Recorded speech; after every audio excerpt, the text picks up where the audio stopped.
Around 636 A.D., Muhammad's second successor, Caliph Umar, dealt the Persian Sassanid Empire a humiliating defeat at the Battle of Kusadiyah, on the banks of the Euphrates River. In the aftermath of the battle he sent the following letter to Shah Yazdgird III, Emperor of Persia. I do not foresee a good future for you and your nation save your acceptance of my terms and your submission to me. There was a time when your country ruled half the world, but now see how your sun has set. On all fronts your armies have been defeated, and your nation is condemned to extinction. I point out to you the path whereby you might escape this fate, namely that you begin worshipping the one God, the unique deity, the only God who created all that is. I bring you his message. Order your nation to cease the false worship of fire, and to join us, that they may join the truth. Worship Allah, the creator of the world. Worship Allah and accept Islam as the path of salvation. End now your polytheistic ways and become Muslims, that you may accept Allahu Akbar as your savior. This is the only way of securing your own survival and the peace of your Persians. You will do this if you know what is good for you and your Persians. Submission is your only option. Allahu Akbar. Signed, Caliph Omar ibn Khattab. Yazdgird's response is one of the most eloquent rebuttals of Islamic aggression in all of history. Keep in mind this was almost 1400 years ago, the 7th century A.D. Islam was a brand new upstart, but thousands of years of Persian civilization and 300 years of the Sassanid Empire were about to be crushed by its zealous warriors.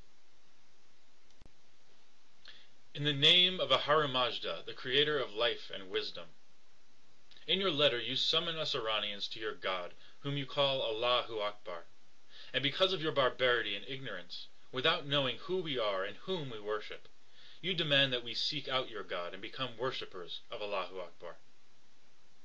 How strange that you occupy the seat of the Arab Caliph, but are as ignorant as any desert roaming Arab.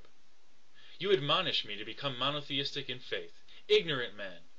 For thousands of years we Iranians have, in this land of culture and art, been monotheistic, and 5 times a day have we offered prayers to God's throne of oneness. While we laid the foundations of philanthropy and righteousness and kindness in this world, and held high the ensign of good thoughts, good words, and good deeds, you and your ancestors were desert wanderers who ate snakes and lizards, and buried your innocent daughters alive.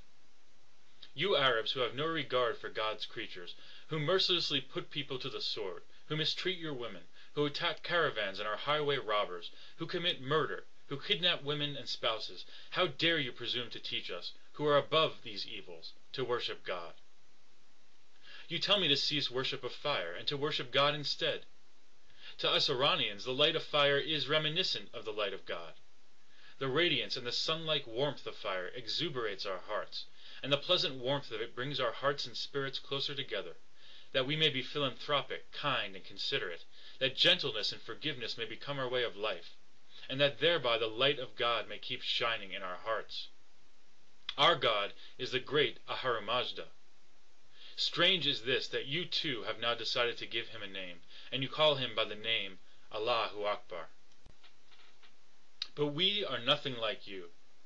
We, in the name of Ahura Mazda, practice compassion and love and goodness, and righteousness and forgiveness, and care for the dispossessed and the unfortunate. But you, in the name of your Allahu Akbar, commit murder, create misery, and subject others to suffering. Tell me truly, who is to blame for your misdeeds? Your God who orders genocide, plunder, and destruction, or you who do these things in his name, or both? You who have spent all your days in brutality and barbarity, and have now come out of your desolate deserts, resolved to teach, by the blade and by conquest, the worship of God to a people who have for thousands of years been civilized, and have relied on culture and knowledge and art as mighty edifices. What have you, in the name of your Allahu Akbar, taught these armies of Islam, besides destruction and pillage and murder, that you now presume to summon others to your God? Today my people's fortunes have changed. Their armies, who were subjects of Ahura Mazda, have now been defeated by the Arab armies of Allahu Akbar, and they are being forced, at the point of the sword, to convert to the God by the name of Allahu Akbar, and are forced to offer him prayers 5 times a day, but now in Arabic, since apparently your Allahu Akbar only understands Arabic. I advise you to return to your lizard-infested deserts. Do not let loose upon our cities your cruel, barbarous Arabs who are like rabid animals.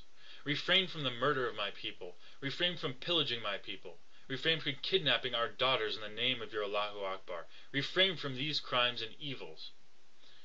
We Iranians are a forgiving people, a kind and well-meaning people.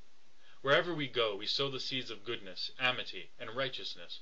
And this is why we have the capacity to overlook the crimes and the misdeeds of your Arabs. Stay in your desert with your Allahu Akbar, and do not approach our cities. For hard is your belief, and brutish is your conduct. Within 15 years, Persia was utterly defeated, and Shah Yazdgird was forced into exile. He was killed by a common thief in 651 AD. By the 10th century, the Persian Zoroastrian religion had been eclipsed, as the majority had converted to Islam. Since 1979, Iran has been governed by Islamic Sharia law, and ruled by Shiite Muslim religious clerics.